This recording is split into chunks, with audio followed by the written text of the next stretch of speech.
That morning, Portland was wrapped in a thin veil of fog, the streets sinking into the familiar current of daily life. People hurried to work, coffee in hand, eyes fixed on their phones. I, Walter Jennings, 67 years old, walked as I did every day, my worn coat frayed at the shoulders, my head bowed to avoid the glare. Ever since my wife passed, I'd had no reason to move quickly anymore. The world rushed on, and I simply drifted through it. Then I heard it. A small sound, out of place in the whole morning. The faint rustle of nylon among thousands of other noises. But that sound, it struck me straight in the chest. I stopped. I turned my head. A trash bin on the sidewalk trembled. I stepped closer, the stench of metal, sour and damp, hitting me in the face.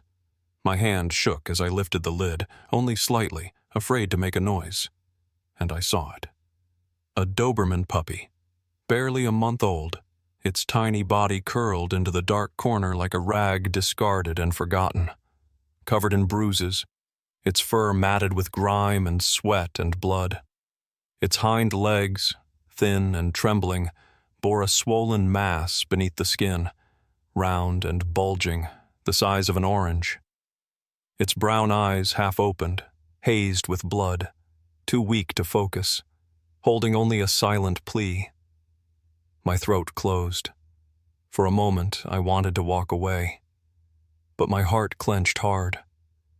I had already lost my wife, my family, and I knew.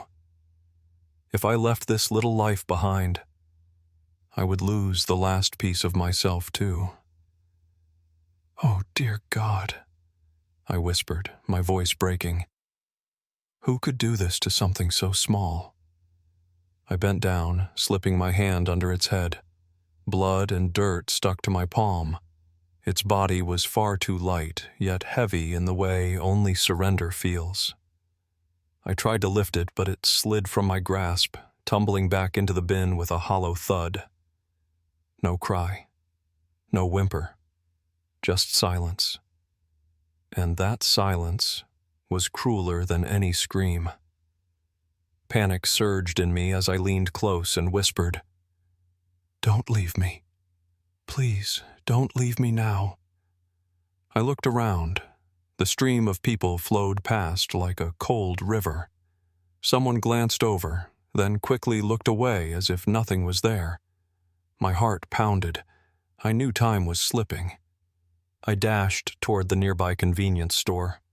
The boy at the register was chewing gum, eyes glazed in boredom. I nearly shouted, "Give me a sturdy cardboard box, one for heavy packing." And tape, too. He glanced at my hands, still stained red. "Sir, are you hurt?" I shook my head, gasping for breath. "Not me." A life that needs us right now. Without another word, he ran to the back and pulled out a folded box. I snatched it, bolted back to the bin. The boy hesitated, then followed me. We worked in silence, fast but trembling. I spread my sweater across the bottom of the box, then slid my hands in to lift the puppy. At first, its body was so limp I feared I was too late. But then its chest rose, barely, then once more. "You're breathing. You're still breathing," I whispered, as if I needed to hear it myself. The boy held the box steady as I lowered the pup onto the sweater, pulling gently as if laying it onto a stretcher. When its body touched the bottom, blood dripped onto the cardboard, spreading into a dark red ring like a cruel moon. The boy swallowed hard, murmuring, "Sir, is it going to make it?" I didn't know how to answer. My eyes burned as I said softly, "As long as it's still breathing, we don't have the right to abandon it." I glanced at my watch. 8:10. The nearest veterinary clinic wouldn't open until 9. 50 minutes. 50 minutes to keep this fragile life from fading in my hands. I lifted the box, holding it tight, feeling its warmth and trembling pressed against my chest. My footsteps quickened, racing against the clock, and in my mind, only one thought kept echoing. "Don't leave me. Please, don't leave me." I carried the cardboard box tight against my chest, feeling every trembling beat of the fragile life inside. Morning in Portland grew louder all around me. Buses roaring, car horns cutting through the air, hurried footsteps slapping the pavement. But to me, all of it faded. There was only the ragged breath inside the box and the clock's relentless ticking. 8:15. The clinic opened at 9. 45 minutes. I dropped to my knees on the sidewalk, lifting the lid just enough to check. Hope was curled up, chest rising and falling in painful effort, her cloudy brown eyes flickering open and then shutting again. I pulled a water bottle from my backpack, dampened a tissue, and wiped away the crusted blood from her forehead. The wound was a clean, cold line. Something sharp had caused it. Not an accident. A deliberate strike. My voice cracked as I whispered, "Stay with me, Hope. Please, don't leave me now." A woman slowed, glanced once, then hurried on. A man frowned, tugging his son aside as if I were a lunatic clinging to a dirty box.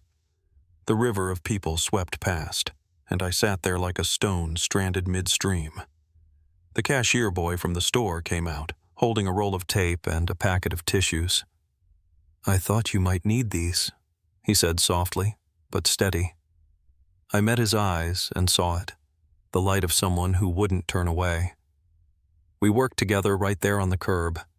I tore tissues into strips, soaked them, and gently cleaned the blood, slow and careful.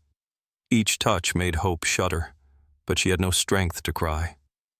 The boy whispered, afraid his words might hurt her. "Do you think she won't make it?" My throat tightened, eyes burning. "As long as she's still breathing, we don't get to give up on her." 8:30. 30 minutes left. A cold gust swept through, shaking her tiny body. I pulled off my coat, wrapped it around the box, trapping warmth inside. My fingers brushed her fur, matted with mud and blood, sticky. But I didn't care. All I felt was her faint breath slowing against my hand. Panic surged. I tapped her cheek, murmuring like to a child drifting into sleep. "Don't you fall asleep, Hope. Look at me. I'm here. You're not alone." Suddenly her eyes opened, clouded, unfocused, then fixed on my face. Just for a flicker of a moment, I saw her plea. My heart wrenched. Another figure appeared, a woman in medical scrubs, a steaming coffee cup in her hand. She stopped, bent over the box. "What happened here?" "I found her in a trash bin. The vet clinic isn't open yet." My voice broke, urgent. She nodded, set her coffee down, and rolled up her sleeves. "I work at a dental office nearby. We have sterile gauze." She ran off, returned minutes later with a stack of clean pads. Together we dressed the wound on Hope's forehead. Not tight, just enough to stop the blood and keep the flies away. She placed a hand on my shoulder. "Keep her still." "You've already done the right thing, 8:50. The last 10 minutes. Time dragged, like torture. I crouched beside the box, my hand resting on her head, whispering without pause. "It's okay. You'll be okay. I promise." Every breath of hers cut through my chest like a blade. Then, for a moment, it stopped. My own breath froze. Fear swallowed me. And then her tiny chest jolted, rose again, irregular but still there. 8:59. The clinic's glass doors lit up. I shot to my feet, clutching the box, and rushed forward. The bell jingled as I pushed inside. A receptionist looked at me, eyes widening, and instantly pulled open the side door. "Right away." Room 2. I set the box on the cold metal table. Under the white light, Hope looked smaller than ever. A silver-haired veterinarian strode in, eyes sharp, voice brisk. "I'm Doctor Hart. Let me see." She ran her hands over Hope's back, chest, belly, and legs. Hope flinched when her fingers pressed the right hip. The doctor's face tightened. "Blunt trauma. Could be a car. Could be abuse. Severe dehydration. We need to start fluids now." Then she looked up at me, gaze unflinching. "Are you prepared to sign for treatment? It won't be cheap, but if we delay, she won't survive." I looked down at the box. Those brown eyes opened again, dim but steady, not panicked this time, but waiting for my answer. My chest tightened. I nodded hard. "Do it." "Whatever it takes." Leaning close, I whispered, "You hear me, Hope? You're not garbage. You have me." Dr. Hart wasted no time. She and her assistant carefully lifted Hope out of the cardboard box, laying her tiny frame onto the cold steel table. Under the pale fluorescent lights, she looked even smaller. I stood close, my hand still resting on her head, as if letting go would mean watching her fragile life slip away. A thin tube slid into her nose, oxygen flowing in. A nurse shaved the fur from her front leg, searching for a vein. The needle pierced through and fluids began to drip. My heart pounded with every drop, as if each one was being poured straight into my chest. Dr. Hart muttered as she examined her. "Severe dehydration. Heartbeat weak but steady. Forehead laceration, deep, needs stitches. Right hip shows bruising, likely soft tissue trauma. But that mass on the thigh. We'll need further tests. For now, stabilize her." I gripped the back of a chair, my voice shaking. "Tell me the truth. Does she even have a chance?" She looked up, eyes sharp, but not unkind. "There's always a chance. As long as she's still breathing. But you need to understand, treatment will be costly, and it won't be quick. Are you sure you're ready for that?" I looked down into her clouded eyes. In them I saw myself on the days after I lost my wife, empty, hollow, waiting for someone to pull me back from the edge. My throat tightened, but I spoke firmly. "Do everything you can. I won't turn my back on her." A crease near the doctor's eye softened, almost like she approved. "All right. I'll begin." The assistant cleaned away the blood while Dr. Hart threaded a needle. I held my breath as she placed stitch after stitch, neat and small like sewing a torn garment, closing the gash on Hope's forehead. Under the light, each black thread stood out against her dark brown coat. To me, they looked like cords tying Hope back together.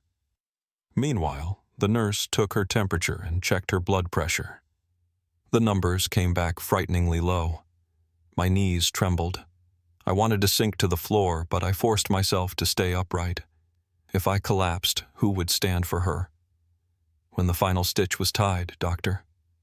Hart laid a clean bandage across the wound, then looked at me. "She's stable for now. The next step is an X-ray and an ultrasound of that thigh, but I'll need a name for the file. We can't keep calling her Stray Dog." Silence. I swallowed hard. Naming her now felt like planting a promise in soil that might not hold. But the name had been echoing in my heart since I first heard her trembling breath inside that trash bin. "Hope," I said. My voice rasped, but steady. "Her name is Hope." The doctor nodded, jotting it down. "Hope Jennings." "All right, Hope. You're ours now."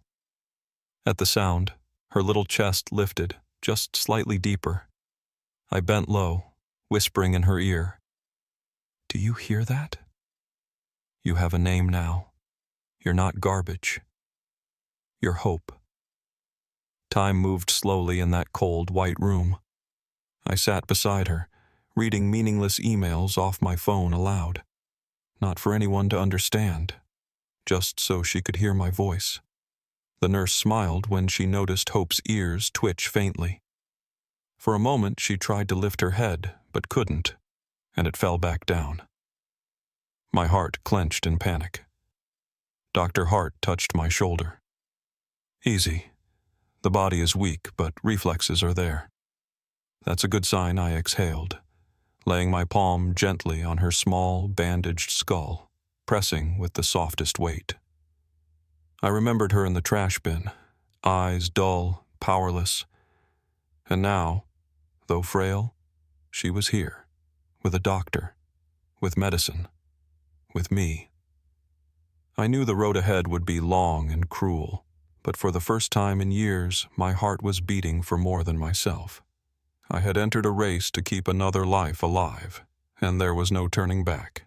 In the days that followed, I practically lived at the clinic. Morning came, night returned, and still I stayed, just to sit beside Hope. My voice grew hoarse from reading, newspapers, emails, even grocery ads. Anything, just so she could hear the sound of something familiar. Every time her ear twitched, my heart caught a faint spark of light. But this city has its laws, and the law doesn't care what I feel. On the third day, Doctor. Hart approached with a paper in her hand. Her voice was firm, unyielding. Walter, by city regulation, any dog brought in without proof of ownership must be held for 5 days to allow a claim. If someone comes forward with evidence they're the previous owner, we're legally bound to return the animal. I froze, nearly leaping from my chair. You can't be serious. She was dumped in a trash bin. Who in their right mind would claim her when they could be the very one who did this? Her eyes softened slightly, but her tone stayed steady. I know. I've seen this too many times, but feelings can't outweigh the law. If someone shows up with proof, photos, vet records, registration, we have to comply. My grip tightened on the armrest, the floor beneath me splitting apart in my mind. I couldn't let Hope be dragged back into the darkness she had just escaped. And then, the worst happened. On the 4th day, a middle-aged woman walked into the clinic. Hair pinned tight, eyes sharp and cold. She pointed straight at Hope behind the glass. That's my dog. I called him Max. The receptionist glanced between me and Dr. Hart. Dr. Hart kept her voice calm. Do you have proof? The woman rummaged through her purse, pulling out a faded, grainy photo. A dog with similar coloring stood in a yard littered with trash. No leash, no signs of care. She held it up. Here. That's him. He ran away from my house last week. I couldn't hold back. I stepped forward, my voice cracking. If she's yours, then why did I find her in a trash bin, her head split open, her body covered in bruises? Can you look her in the eye and tell her you cared for her? Hope lay still, eyes half open, gazing toward me. Not her. That look was testimony enough. Dr. Hart cut in, voice firm. The city requires more than a photo. Do you have veterinary records, a chip registration, or any official proof? The woman faltered, then shook her head. She's a yard dog. I never took her to a vet, but she's mine. My fists clenched, rage rising in my throat. But Doctor, Hart's hand brushed my arm, reminding me, let me handle this. She turned to the woman. You have 48 hours to provide valid proof.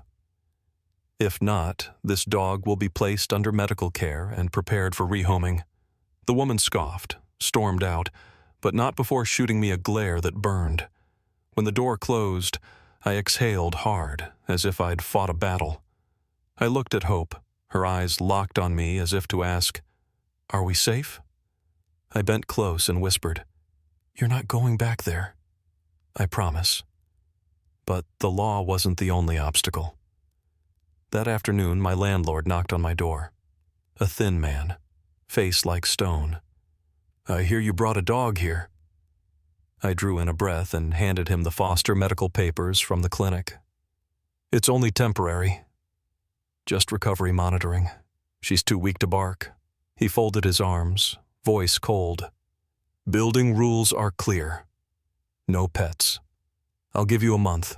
After that, either the dog goes or both of you go.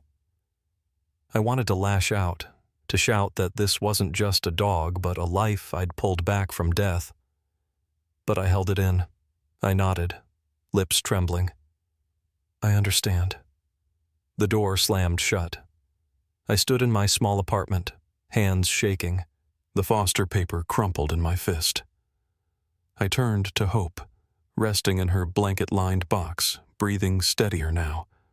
Looking at her, I knew I had no choice left.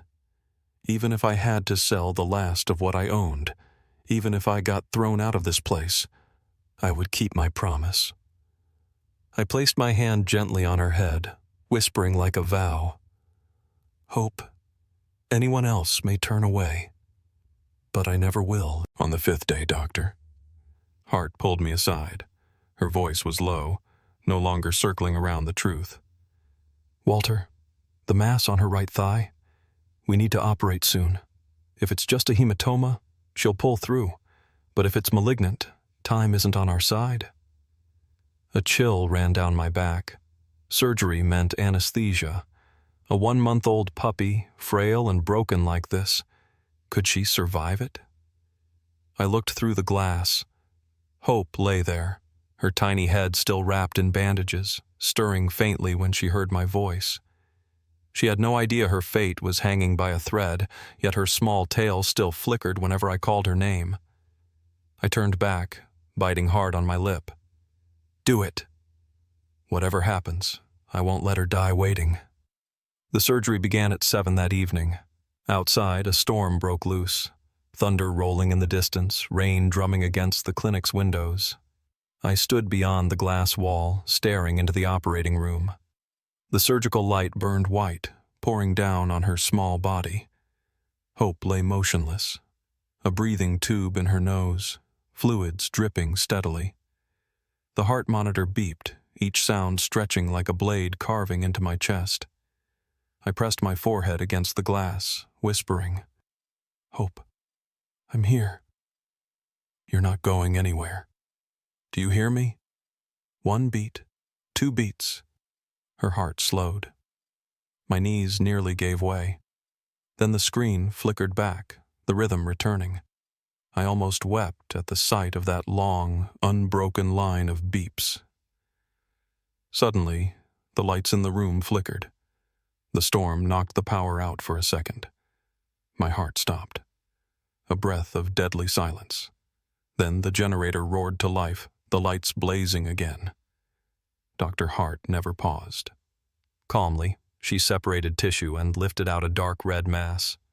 Her assistant whispered, It's not cancer, just a hematoma. My chest broke open with relief. I tapped the glass lightly, tears spilling down. You hear that, Hope? We won. Dr. Hart stitched the wound, neat and precise. When she looked up, she gave me a small nod. No words, but enough for me to believe. When they wheeled Hope back to recovery, I collapsed into a chair in the hallway, sweat soaking my back. My body trembled, but inside my chest glowed a light I hadn't felt in years. And at that moment, my landlord appeared. He slapped a paper onto the doorframe. Notice, if you keep this dog beyond 1 week, I'll begin eviction proceedings. Building rules are clear. I stared at the paper, then lifted my head. My voice was raw but steady. If you want me out, follow the law. But I won't abandon her. I'd rather sleep on the street than see her thrown back into a trash bin. He scowled, turned, his footsteps echoing down the hall. I stood firm, my hand clenched tight.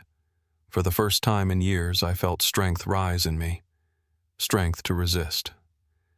That night, I sat by the recovery bed, watching Hope breathe beneath the thin blanket. Bandages circled her head and thigh, her chest rising, steadier now. I laid my hand on her ribcage, feeling the tiny heartbeat fighting with every second. I whispered, "You know, Hope, this world is full of rules, full of people who don't care. But with you, I choose not to turn away. From this moment on, no matter who, no matter what, I will stay." And in that moment, as if touched by grace, her tail gave the slightest twitch. Just one small flicker, yet enough to break me into tears. In the days after surgery, I hardly left the clinic. Hope lay under a heating lamp, her small body wrapped in white bandages, whimpering softly in restless sleep. I sat there, sometimes for hours, just listening to her breathe. Each rise and fall of her chest was a small victory against death. One morning, as sunlight streamed through the glass window, Hope opened her eyes. Slowly, she turned her head toward me, and for the first time, there was no cloudy, desperate look, only the faintest spark of light. I leaned close and whispered, "Good morning, Hope. You made it." Her tail twitched, barely, but real. My heart raced as if the world itself had shifted color. When Dr. Hart finally gave permission, I brought Hope back to my tiny apartment. I had prepared in advance, a corner with a soft rug, the old cardboard box turned into a clean, blanket-lined bed. Food and water close by, sunlight from the window warming just enough. The first time I set her down, she trembled, lifting her head to look around. Every sound from the hallway, the slam of a door, the echo of footsteps, made her flinch. I sat beside her, laid a hand gently on her back, whispering, "It's all right now. You're safe." That night, I sat with a stack of medical bills and hospital receipts. My small savings were nearly gone.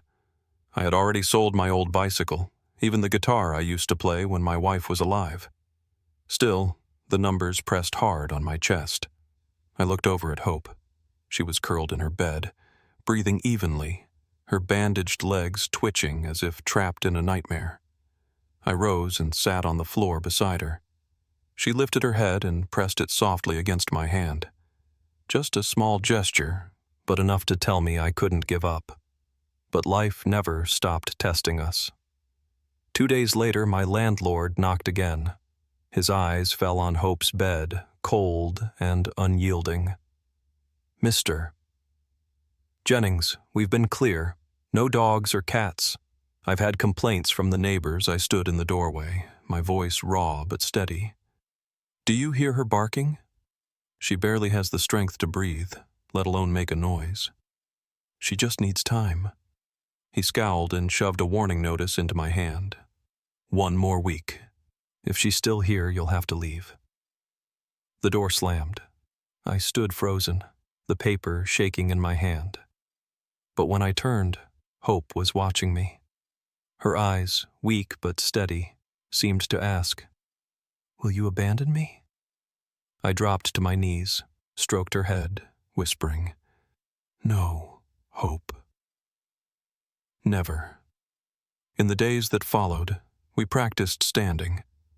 I used the sling doctor Hart had given me, wrapping it under her belly, guiding each step. Her thin legs trembled, stumbling, but every time she lifted them, my faith grew stronger. One rainy morning, while taking her outside, Hope froze halfway down the stairs. Ahead lay the alley where I had first found her. Her body stiffened, her breathing fast. I started to pull, but then I saw the terror in her eyes.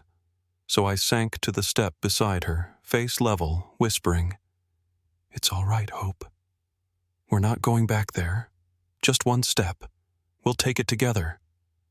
I waited. 1 minute, then 2. Finally, she lifted her paw, trembling, and took a single step forward. My eyes blurred. It wasn't just a step. It was an old wound being left behind. That night, as I lay on the couch, Hope dragged herself over and placed her head on my foot. I sat up, looked down. Her eyes were half closed, her breathing deep and calm. I rested my hand on her head and whispered, "Do you know, Hope? I'm not just healing you. You're saving me too." In that small room, surrounded by unpaid bills and the landlord's threats, I realized something. We had a home. Not perfect, not safe in every way, but real. And sometimes, that's enough to call it happiness. That morning, Portland was brushed with soft, golden light.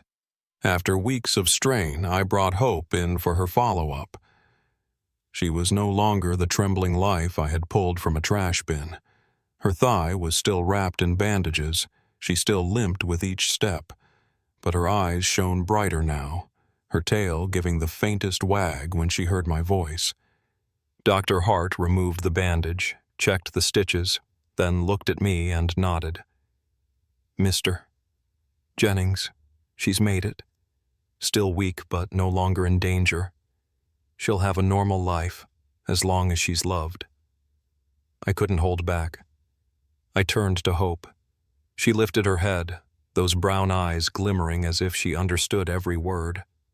I knelt down, wrapping her in my arms.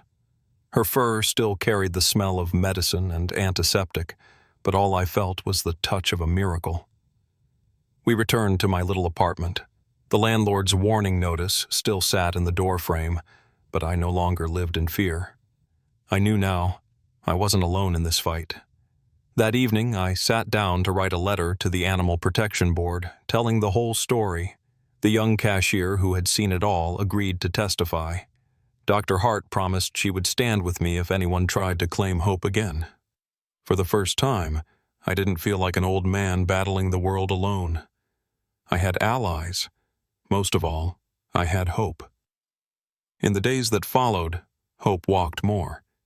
Each step was slow, unsteady, but determined. I stayed beside her, hand holding the sling to guide her, whispering without pause, "Good girl, Hope. One step at a time.